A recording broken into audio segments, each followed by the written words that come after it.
zero tolerancë ndaj korrupsionit. Korrupsioni luftohet me ligje dhe zbatim ligjesh. Po ju jap një shembull.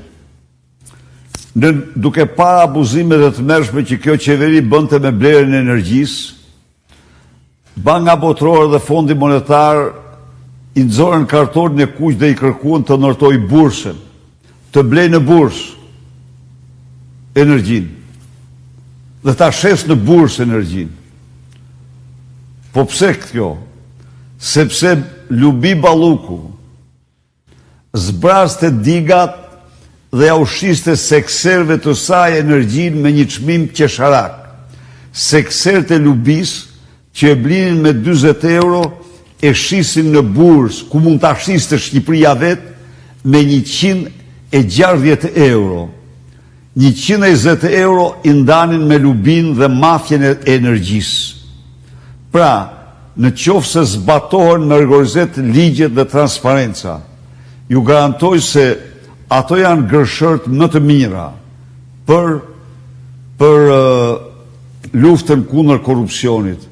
Por ka një ligj themelor në luftën kundër korrupsionit, zonjë.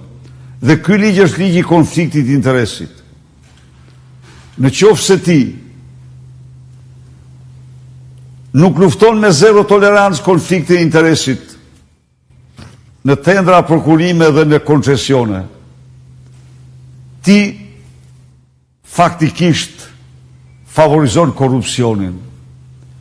Ishte i frikshëm vendimi disa partive që quhen të reja gjoja, por që në fakt janë paterincat e Edi Ramës, kur i pash se futen familjarët e tyre në listat e mbyllura,